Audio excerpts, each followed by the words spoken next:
Therefore, Yamatrasi, a Church of Christ, and as a Christopher, and a day and Sempe Bremui, and Sempa Yatudin say, Mumacho Kunkuno and Casa. Other for no, Yefre who are Christopher, Yanina him say, Yam fallen by Yanina Sonina near Chokun Queen. He say, Auntie, and a Peter Mwedicano, a tray I 9, you moved back in Casachere say. Se basi ye ka Onyankopon asem a na awo se de ye ka ne se de Onyankopon asem esitie de basi ye so ye Nyankopon so a ya som sa hoden a oni Nyankopon no de ama na munyam no aye Kristo de da ni se entene enkyerɛkyerɛ a ɛda pono so ɛne se Onyankopon enwuma Onyankopon akwan so da se de tai no na me wo nua pa Onyankopon ha saa so me wo nua brak mensa ena onua koto eka me oti akenten ho na ansa na ebefre adwuma di asi ye besere nua pa Onyankopon na wadi anim won pae bom adofo my mom pae yeda oso hina adi Yankopon yeda wase eje pa ye yiwa ye okanfo ehye odinkoko enunyam esa se ne dempo ama wasam abemu ama yei Rabbi ne day wa free so afimuni nyinara na ne day a ye da utwato awa afinimu nso no eja wode ye nkwa ahye nsa ye da wasese wo hwe ye so bo ye ho ban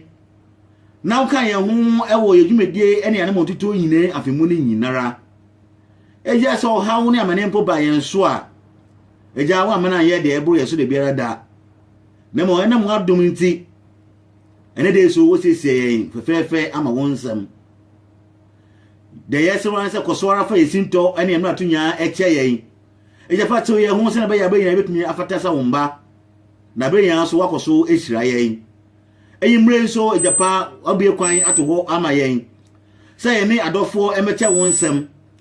eyi na yetu adwen ene kuma nyina ama wonsam eyimeboyi eje pa yes so bakan ye hu na kan sama be yen chen eje pa yetumi etie ebu akomapemu na mo biara cho say etu ho so etumi etu na nkwaje a obodin efraye no daache yesu yensa etumi akabi saa so yede okasema fo so hye wonsa se ye pa wo fa ni padua esi nchen na wode wonsam kuto aduane mu eje pa mana wokuduro eni nyansa no ntumi fa nka wonsam eyimeboyi na wiei no enyonyam aye wodia fa yemfi ase ne fa yewi na somdwe mu yede ho ndase a eni kabia ama wabre nyinara yede wasese da wo che ya kopa yesu dimnte amen amen. Yeah, therefore, Siridi Kachiremono, Edmonton Church of Christ, or London, and a day and some pay bremui, and some pa, Yatuni Dean say, Mumacho Concono, and Casa. Aye, Briano, ye you, and the Enquada Bruni and a Takase. What dear ye, and so a cow and soche, Sanity, and a Asama Dapnos one say. Unyankupon Noma, Unyankupon Quine. Ye ni sidi Onyankopon epe ana so Onyankopon nyuma wo yi eni Onyankopon akwan so ohini David ebra na odi Israel so ehene omaya Onyankopon apa wo mo Onyankopon enipa a wo yi wo ebra obaya ohene no na akon mienu bi ewo nanim na ansa na obekọ asa akon no odika ko bisa Onyankopon se ewo se okosa akona na ai Nyakopon ka se ko Nyakopon ma ne kwan enu achi eko etoso mienu nsuso oko Nyakopon nchen ekubisa Nyakopon se sa akun ese mesa mekwa na Nyakopon kire ne se sa akon ne de ebre enru se okosa akon no David no ye obi a ne ni kun eye na ko hu yi pa o hwa na kosem ne de na onfa ni agro nanso eba se ebru se ebresun se okofa Onyankopon apomedaka ye friend the ark of God no ebresun se okofa apomedaka no e de ba Jerusalem eno asembisi ye asasemi na mpesi ye hwe nani so ni ye hwe akwan a esi afaso Onyankopɔn enwuma ye nyina ba bi e twere konko no akọ eye First Chronicles chapter 13 verse 1 and 2 no ni ahwe ensemfo bi wo ho ni atoa so akeka nsie no mu ni animu ye nti Onyankopɔn asem braso sam ahoma edikan etire dumiensa nyimba ko ne mienu no na David ene apempem ne wo ha asofo hene ene mapɔma no nyinaa kɔ agyina David ka kyerɛ Israel badwa no nyinaa sɛ yɛ wo mani so na efiri Awurade ye Nyankopɔn nkyɛn a moma yɛ mu ensoma ema wonko ye nuanom a waka Israel nsase nyinaa so ene asofo ene lewifo a waka won ho no etena bia nkro ne nkyɛn na wɔn mu abo wɔn ho ano emra yɛ nkyɛn eda wase ohu David ni ya woye no we de engonwa e ba se okofa apomadaka na ba ne de engonwa bebre okoye ekubisa eye asojafo ana se ne captainfo eso enchen na okoye ekubisa ese ewo se yekofa apomadaka yi ebafia na ne kwasem ni wohwe saa asemi mu a utimu se wokọ eye asojafo ho apim asojafo yi ana se ne captainfo yi animu yi wo mu agye ne so se ai ko ne kofa bra babisa ho se ehi efa ana ekire wo twere no mu saa bre ne se ana pam ne de mu se se okobisa saa nkrofo yi na okofa pamada kai ba na hifa na onya adwen se ekwan ben ene efa so a yebetimi ede apamada kai ebeba saa adwen ofa ne he mu ye nyina nko eye First Samuel chapter 6 eho ebe kire ekwan ko a ana kwa onya adwen se ekwan ye so omode saa apamada ka no eba enie David woko enkrofo a na onim Onyankopɔn akwan so oko wani a onim Onyankopɔn akwan a efa so de apem daka ne ba afie sankrofo yi akwa mo fa so emani moya ne se omo hwe de Palestinian foi eyeye ena omo de mana kwankyere e Palestinian foi no utimu se wo mo no apemada ka ne bedi wo nkyɛn ebe bosome mfua ahodo bosome enson ne no kwasem nie saa bre no na omu nya amani hunu wo bra apemada ka no egodi wo nkyɛn no yen koso nkinkan baabi ete se First Samuel chapter 6 verse 1 and 7 no yen hwe nsem bi a epie firi mu yen ti Onyankopɔn asem Samuel wo mai dikan etrensia enyim ba ko no na Awurade adaka no die Filistifo asase so abosome nson o enyim nson no na afa monya ti ase na mfoforo na momfa na twe bre mienu a wo manufuo a konua enko won so da na momfa na ntwe no ensesa ti ase na no ho na motete won ma emfiri won ho enkofi swati o akwankyere fufuro bi a eye Palestinian fu akwan ofaso no anu a kire David so won faso yetie ni ye pa David wo ye dwuma pa na enso no woni nkrofo a oni adwen pama no ena ekasa wo bisa wo mu saa adwen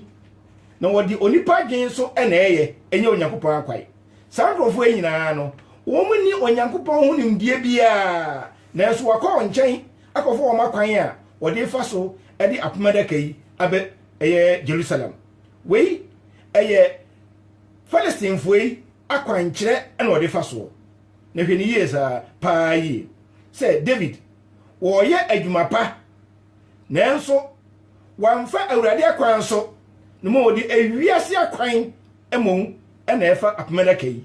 edi aba eye Awurade fi no wei kyerɛ yɛn se David akwan onam so no edi amanihunu bi ebre no wo ye adwuma pa enso wo ye ne kwan a enye Onyankopɔn akwan so na nam so okobisa enkrofo any kwan sɛ okubisa wɔn no wɔn hwɛ nsunsuaeɛ a ɛde brɛ no utimu sɛ ɛde amanihunu bi bɛbrɛ David ɛno ne yɛkɔ kɔkenkan baabi te sɛ 2 Samuel chapter 6 verse 60 no ɛkyerɛ utimu pɛfɛɛ sɛ ɔno David yi ɛkwan a ɔfaa so ɛde tiaseɛ na mmɛ baeɛ no nsusuanso bebree ɛbaeɛ na yɛbɛyɛ a yɛnkenkan hɔ so ne yɛnhwɛ deɛ ɛde bra ɛbaeɛ Samuel chapter 6 verse 6 no Samuel uma ɛtɔ mmienu ɛtire nsia nyɛmu nsia na ɔduu n'akɔn ayuo ɛporɔbea ɛno Usa ɛtene ne nsa ɛkɔka Nyankopɔn adaka no ɛsɔ mu ɛfiri sɛ anantwie no ɛyinhim sɛ wotimu sɛ saa bere no a wɔnam Philistinefoɔ kwan so na wɔde apomadaka yi ɛreba no ɛduru hɔ baabi na owura bi a yɛfrɛ no Usa ɔno no wɔyɛ no ho sɛ wɔn deɛ kɔɔdi asɛmpa ohun sɛ apomadaka no hihim no wɔkɔsom no watene no na ɛtoa so a Bible no kyerɛ yɛn sɛ ɛberɛ a ɔkɔsɔɔ mu si apɛ ɛna ɛyɛ okum ana owuo ɛbaa no so san sɛ Onyankopɔn abufuo ɛbaeɛ ɛma ekum no koraa owi na ɛm sɛ saa asɛm yi ɛbɛyɛ ngonwa bebree na asɛm bisa a wobɛbisa yɛn ho sɛ enti paa sɛ na ka apomadaka yi na ɛte atɔ ɛna odi asɛmpa Usa ɔkɔsɔ mu anaa yɛhwɛ mu anekura wɔ mu nyinaa ne sɛ hwɛ ɛnam sɛ ɔmo nam ɛkwan a ɛmfata Onyankopɔn akwan so ninti no Onyankopɔn ɔkyerɛ ne tumi bi wɔ hɔ wakɔfa Palestinefoɔ kwan so ɛna wɔde fa apomadaka yi atwe aba Jerusalem na hɔ na apomadaka yi no wohwɛɛ no ɛmini sɛ deɛ ɛbɔ fam no ne Usa odi asɛmpa so wɔkɔtene no na ɔkɔtene no so no ɔfaa mu ɛwuiɛ ɛm sɛ saa asɛm yi deɛ ɛbɛyɛ nyinaa apefunu san sɛ obi a ɔboa Onyankopɔn adwuma ade pa ne ɛbɛyɛ yie no die nti na ɛyɛ sɛ nkɔwɔ wuo apomadaka ɛte atɔ wɔkɔsom nanso wamunatɔ awu yɛkɔ asɛm nie wobɛdwen sɛ saa asɛm yi deɛ ɛnkasa yɛ Usa deɛ nka wɔnim deɛ ɛkɔ soɔ na ade nti ɛne yɛ sɛ ɔfa mu ɛhwere ne kra koraa ne nua tie ne yie paa sɛ ba sɛ yɛyɛ sowantie ne ɛba yɛ so ne sɛ sowantie no ɛde amanehunu ɛba yɛn so ɛde ba wɔne koraa no a wɔbata ho no ho yɛtie fie ne yɛyɛ nnoɔma a ɛmfata a ɛnyɛ Onyankopɔn akwan a asotwe ɛba a wɔne a yɛwɔ nkyɛn nyinaa no ɛtumi ɛka yɛ bi na no ɛna David wɔnam saa kwan so yi ɛnam so ɛma Usa ɔno no ɔkɔgyee ne wuo ikwasɛm nie ɛyɛ adeɛ bi a na ɛha ɛyɛ David paa sɛdeɛ twere no ɛkasa fa no ɛma ɛyɛ apomadaka yi ɛkyɛ kwan mu ansa na ɛtumi akɔ n'anim na no ɛna wohwɛ asɛm a ɛsi yie a David ɔyɛ obi a ɔwɔ atenka yie paa biribi ankɔ yie a David yɛ obi a ɔhwehwɛ kyerɛ kwan deɛ nti a ɛma ne baa saa David ɔkɔɔ mu ehu adekodeɛ a ɛma ne baa saa okenkan ɛyɛ 2 Samuel chapter 6 verse 8 a yɛnhwɛ deɛ ɛsii hɔ no mo yɛntie Onyankopɔn asɛm Samuel kuma ɛtɔ mmienu ɛtire nsia nyɛmu ɛnwɔtwe no na David bu firi sɛ Awurade atwe Usa so ɛwɔ n'abufuo mu na ɔfrɛ ɛhɔ din sɛ Perez Usa ɛde besi nɛ ɛda wase ɛno na ɔtumi hu sɛ wɔsuro yie paa sɛ saa asɛm no ato Usa na ɛyɛ adesua ɛma yɛ nyinaa sɛ ɛnoma nkɔ yie a menua owutie me hu sɛ wohia hwehwɛmu na hwehwɛmu no so wobɛte wo ho ase na bɛhu sɛ Awurade ɛyɛ n'adwuma wei ɛna tu ɛyɛ David ɔbra obu n'ani gu soɔ ɛkɔfa akwan foforɔ so ne sɛ nti David wɔse ne sɛ apomadaka yi ɛbɛba ɛyɛ David kurom a na ne kɔfa na mabɛwu ana daabi saa deɛ wei deɛ mɛma ne mma me fie enti ɔto nsa ɛma no kɔɔ baabi foforɔ a ɛfie ɔde kɔɔ mu no ne yɛde kɔ ne fie ne ɛfrɛ no Obed Edom a ofiri Gititis ɛhɔ ɛna wɔde apam adaka no ekosiye yetiniye pa aha David ɔka asɛm bi wɔse mepɛsɛ apam adaka yi ɛbaba me nkyɛn koraa sanse sɛ wodu nsa somu a na wawu ehu aba ne mu me nua tiniye pa mepɛsɛ mesusu asɛm bi ɛho de kyerɛw me nua dɔfo a wotie me hwɛ sɛ woyɛ suanti a wo wani gie kura timi yira wo mu amehu abɛhyɛ wo mu na sɛ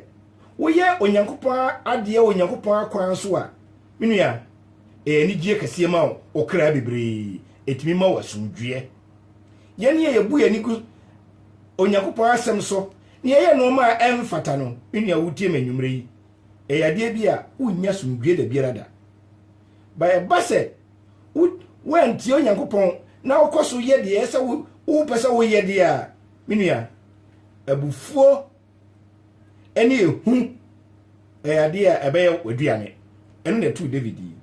ne kai se David ebra eba asa no ne ni gie yira no hokura David kai se ebra bi so a okofa Bashaba oba na okofa no a eye dwumammo no utimi hu se David onyadwensa kira ama osufre Nyankopɔn ɔka kire Nyankopɔn sɛ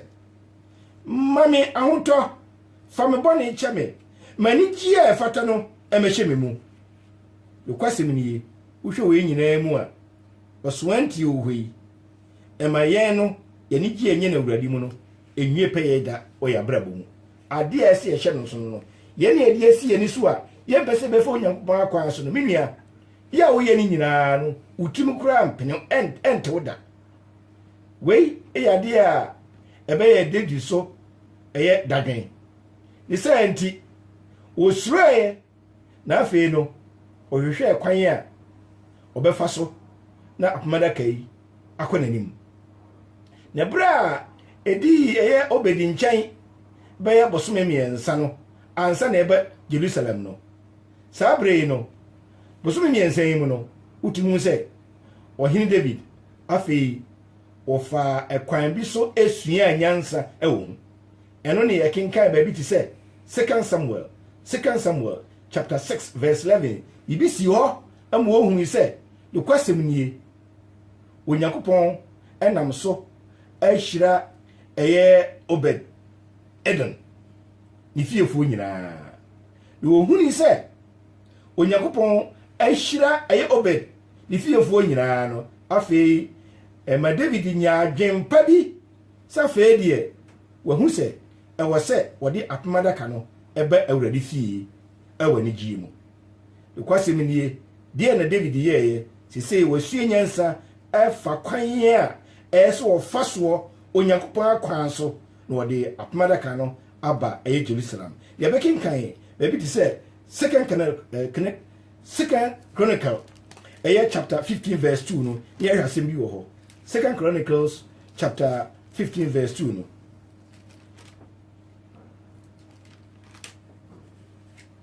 Brasosam ehoma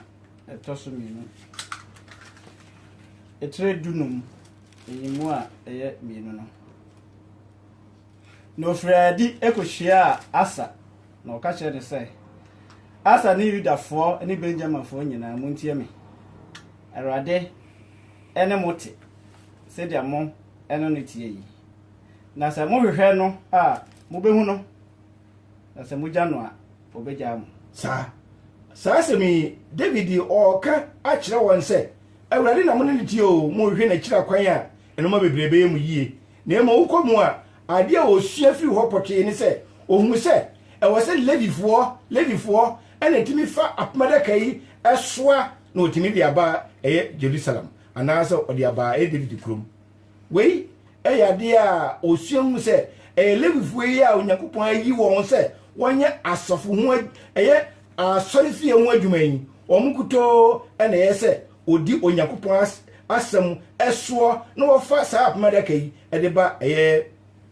Jerusalem ana David ekrom ekwasem ni bema David afedi wɔnyɛ adesua bi wɔ hɔ kyerɛ sɛ ɛwɔ sɛ Davidfo yi Levifo yi asofokuo foi omnko na wo ho tumi se osoa apamadaka no woni abati wetumi de aba eye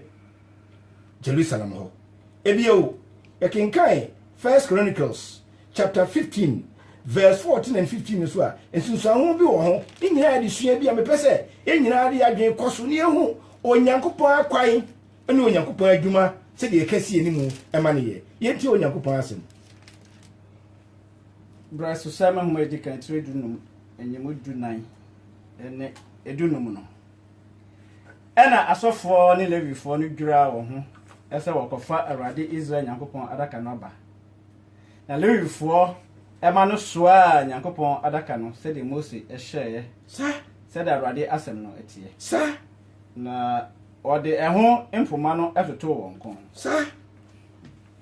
ena twene kire afre David ne ni aba no so afa de ontimi emfa onyankopon apomada kai wo kwan bia opeso mini awutie mi hwene yie onyankopon akwan enyina no na kwan ya opese ne ma efa so na yefa na kwan so edesom no etitifu edika ya bibie ni wa enkyere se ne omienu ewosi yebu egu onyankopon akwan so adie bia onyankopon ede ato ho no ewosi yefa so David afi na dwen aba onyankopon akwan so afei David ne bone a oyeye no afei die wo hu se eso sachira dwen sesei wo hu se eye osutie ene yeso ode ye Awurade adwuma sesei ama wanya sumdwie sesei o kire yen se adasa saade oyeye ese yeso ye die ni kohwe ane onyankopon adwuma wo hoi ye ni so onyankopon akwan so onyankopon amadaka eno afei die etimi aba onyankopon fie anase Jerusalem eye onyankopon akwan so akrisofo ade ese ye hye nso ehunu ha ne se onyankopon akwan ohoi eno ne yese de ye adwuma ebisa ye ho se entipa se ene asitenemu ye nam onyankopon akwan so ena ye de ye ne yuma na sane ye ne dia onyankopon onhyira ye bebre wo David adesua onya ye hu se ye mfa owiase akwan ye mfa onipa akwan kyere ena de ye onyankopon adwuma mumye hwe ne yie ne sunsuaso ahodo miensa bi ewu mu amepese ye de tu etirim mumma saa asemi enye cement we etirim pa ofa edikai saa adesua yi etise yen enema akrisofo yi se Yesu Kristo yi a ye som akrisofo no etise onyankopon ewe ya brabom hwe utimu se akrisofo ewe se ye tiase yetrodo se onyankopon se do ni Israelfo nante ye no apamada ka no na ye Israelfo enyankopon a no ne nante na se apamada ka no wo mo nchen ya etise de ye minu mienu ene Kristo we ya brabom pepepe apamada ka no na wo Israelfo ana Jewfo efimfini na saa na tie se minu mienu no awase efe onyankopon asem eto ye ho so ne se de onyankopon asem esitie adesua dia atoso mienu ene se edwumadie bia kyerɛ yɛn sɛ ɛwɔ sɛ ene kristofo ye fa Kristo akwan so Kristo din Kristo nkyerɛkyerɛ ɛso na de to yɛn so na sɛ ɛba sɛ yɛamfa Kristo akwan anye enwuma a menua ne etise de ɛyɛ David ɔfa wiase akwan ɛna ɔde yɛ ne dwuma ɛma ɛyɛ sunsuanso bɔne ɛba a ɔne nasefo ana sɛ ɛba a ɔne ne nkrɔfo so ɛnɛ kristofo ɛdisuadeɛ ma yɛn sɛ onyankopɔn fiti aseɛ no wɔne Israelfo ne nanteɛ no wɔkyerɛ wɔn sɛ na kwan na ɔmo fa so a adenti ɛne ni kwase fa so na adesua de ɛtɔso bi a ɛsɛ hu hɔ ne sɛ yɛamfa onyankopɔn akwan so a anya dwuma a enhyira no ekoni pa foforo ebio ne esi hu ne sɛ David ɔfa asa kwan su no otimi hu sɛ enhyira bi wɔ hɔ san sɛ Obed Edom oni fiefo nyinaa no onya nhyira eno kanya David hu sɛ ɔyɛ onyankopɔn ade ma no sɛ de ɛsa onyankopɔn nam so ebehyira no menua wotie manwumre ka ehu sɛ ne ɛtɔso ebia sɛ yesua ne sɛ ɛwɔ sɛ ehu sɛ yɛni gie so ɛmmɔ yɛn da yɛbenya honhom ani gie ɔbra bɛfa onyankopɔn akwan so ɛde asom no wei ɛyɛ ade esi ehu sɛ nie ɛbɛboa ne sɛ ebe onyankopɔn adwuma yɛnya ni gye awurade emu abre nyinaa na obebisa m sɛ ɛkwan bɛn na ɛbɛfa so a ebenya saa anigye no nyinaa ne sɛ mum yɛnyini ne yɛntie na ɔkwan bia ni hɔ a ebenya ahotɔ wɔ Yesu mu yisi yɛgidi ne yɛtie menu ya wotie me kae sɛ kane titi ne nyinaa no kan titi ne nyinaa no ukuro wo ne sɛ na onyankopɔn ɔnam so ɛkasa kyerɛ ne nkorɔfoɔ sɛ ɔmfa na kwan so ensom no yɛkenkan Deuteronomy chapter 5 verse 32 no a ɛka kyerɛ yɛn sɛ yɛhwɛ yie ne yɛamfom onyankopɔn mmra anaasɛ yɛni onyankopɔn mmra so pɛpɛɛpɛ me yɛ na bonkum ne yɛmfa nifa saa so na Joshua ngoma no Joshua chapter 1 verse 7 ɛnso ka kyerɛ yɛn sɛ hyɛden nyakukuduro na fa onyankopɔn akwan so ne mmra nsɛm so sɛ de esitia pɛpɛɛpɛ ɛnane nkɔ bonkum na ɛnane nkɔ nifa saa so na kai Ecclesiastes chapter 12 verse 13 nso kasa kyerɛ yɛn sɛ so onyankopɔn ne di mmra nsɛm so Amos chapter 3 verse 7 ɔso ne kwasɛm nie onyankopɔn ɔnyɛ biribiara a ɔbra ɔnka nkyerɛ na diifoɔ wayɛ kwasɛm nie apam foforo so yɛba mu a ɛtumi sɛ yɛwurade Yesu Kristo a yɛsom no ɛda bi pɛfɛɛ yɛkenkan baabi ɛte sɛ Acts chapter 4 verse 10 to 12 no a wɔse ɛnkwagye biara ni ɔsoro ne asase so yɛbɛnya ɛka yɛwurade Yesu Kristo din mu ɔno nkutoo ne din mu ne yɛbɛnya nkwagye wankase yɛbɛnya nkwagye wɔ Moses mu wankase yɛbɛnya nkwagye wɔ Elijah mu wankase yɛbɛnya nkwagye wɔ John the Baptist mu wankase yɛbɛnya nkwagye wɔ Pope mu wankase yɛbɛnya nkwagye wɔ Enomere Yesu Kristo maami din mu wankase yɛbɛnya nkwagye wɔ Ayatola din mu wankase yɛbɛnya nkwagye so wɔ Muhammad din mu ana Malam bia din mu mum yɛhwɛ no so Matthew chapter 28 verse 18 no ekosi 20 no okae ɔso wɔde ɔsoro ne asase tumi nyinaa ma ɔne Kristo no yɛnka nsɛmpa no yɛnkyerɛkyerɛ sɛ yɛbɛdi ɔno Kristo no asɛdeɛ so kayo 1 Peter chapter 4 verse 11 so ɔse yɛkasa mu a yɛnka ne sɛ onyankopɔn asɛm ɛba sɛ yɛsom a yɛsom sɛ ahoɔden a ɔne nyankopɔn de ama ɛnumunyam no ayɛ Kristo de daa yɛbrɛ a mede nsɛmpa bɛkɔ wieye yi na mede asɛm bi bɛtoa mu san sɛ yɛmu bi wɔ hɔ no mu a yɛayɛ yɛn ho adidi pɛkyie me na mede kae yɛamamu a ɛnie enti menya mede saa asɛm yi yɛ mfato ho ɛberɛ a America man ɛnya independence ɔkofoɔ a yɛfrɛ no ɛyɛ General Washington ɛberɛ a wɔdi Englishfoɔ so nkunim no wɔdi wɔn so nkunim no si apɛ na wɔsɛ Britishfoɔ no ɛyɛ Englishfoɔ yi wɔn de wɔn akodeɛ nyinaa gu fam na ɛberɛ a ɛyɛ Britishfoɔ general wɔkɔ ɛyɛ Washington ɛyɛ General Washington n'anim no ɛberɛ a ɔkɔ n'anim no deɛ na ɔyɛ nyinaa ne sɛ ɔɔto ne nsamrane a ɔɔto ne sɛ ɔkunini bɛrima pa ɔkatakyie ɛno no ɔka saa asɛm yi no na General Washington so ka kyerɛ ne sɛ fa wakodeɛ bra ɔgye akonko ɛno no wɔsɛ fa wakodeɛ bra saa ɔsabarima a ɔdi akono na General Washington yi na no fa wakodeɛ bra wasa to nim nadin wa woyɛ ɔkono so nkunin difoɔ wɔsɛ fa wakodeɛ bra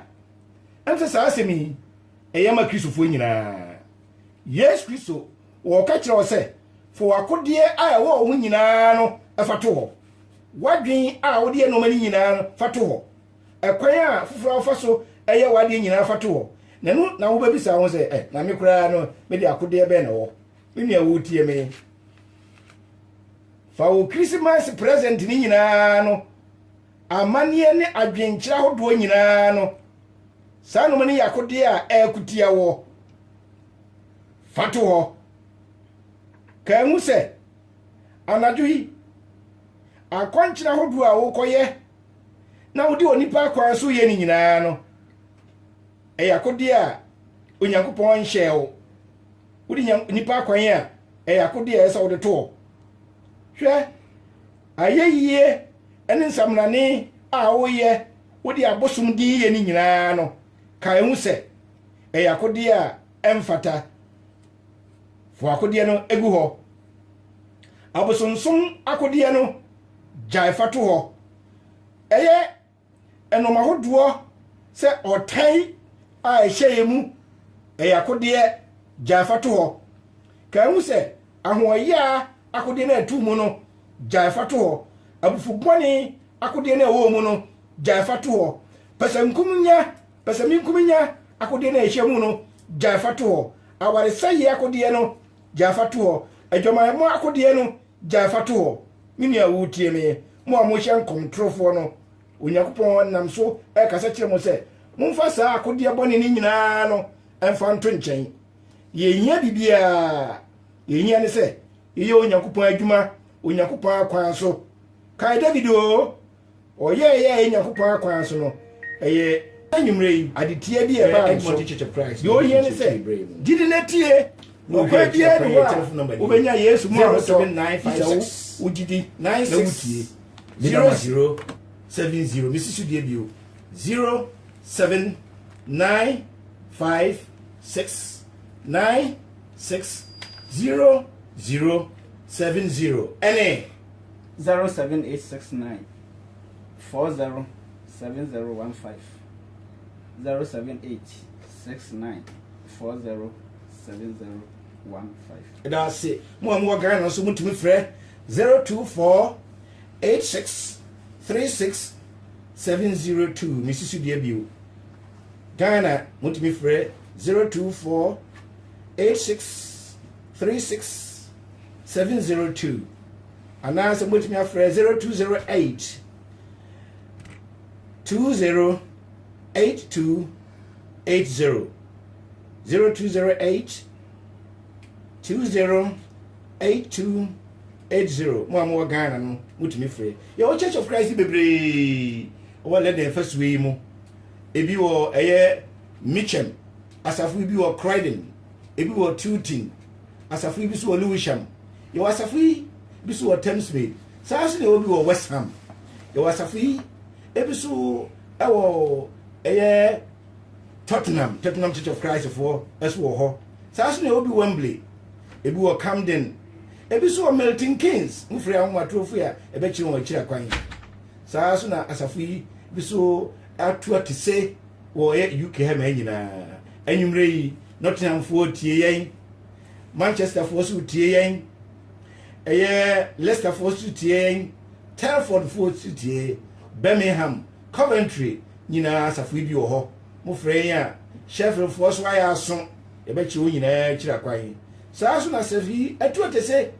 ni kan ebi wo wi ase fa nyina Italiano say yam do ase nanu da butie yen Italy o mine so ne potem biara Kristo safo ane se Church of Christ ebi ewo ho se ne da yere tudwa no mo frɛ ya ebe kire wuti akwan wo Zopola wo Pordenone wo Coleliano na fe aba Vicenza wapo Bassano eni Padova ho nyina safo bi ewo ho woko Verona Inyo Thomas aye Crado na fe wako Bergamo eni Milano aye omkro kase a toso mi no afe wusan osi bio a wabeto Parma eye Reggio Emilia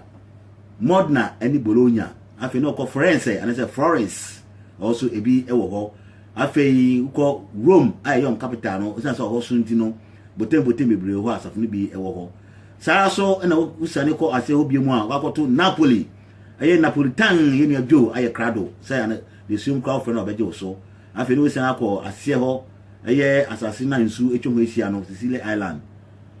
yawo Catania Messina Palermo any Port Saracusa ye ne ko Rome copy ho no o ina Church of Christ bi ho mo am Italy man no mo fra ye na ye nkyere mo na mo ne won ko din sawoso ye dem ase yo saso na safu bi so Germany Hamburg for Wiesbaden Frankfurt obi so Stuttgart obi Munich saso na safu bi so München mo fra ye be che onyi na kire akwan ebi wo Essen Afi so mo amwo Amsterdam Bama asafu bi obi of France. Sa so de bi USA. New Jersey. Mo frɛ abeche mo telephone kura New Jersey phone number ni 001 973 204 9223. USA New Jersey. You see one number this bio 001 973 204 9223. US New Jersey for number no. Mon frère na mo pese mo sua chokunkun kura so a e babo mo matumi asua untwe sika bia anwumrei yenye de enchechire bremo no onua ponya akona mote ne nka wode mpaebo ene hu sunsuaso ema amu yi saa so na mote onua koto aso nka ono so de akenka asem ene hu sunsuaso amu ema amu no saa so na onua brightness aso ye crash pani de yemi oti akenten ena mde nsempei bremo adom bobro hu ni asumdua efi Awurade Yesu Kristo enka ene ne de nyina yeni mwadi nkra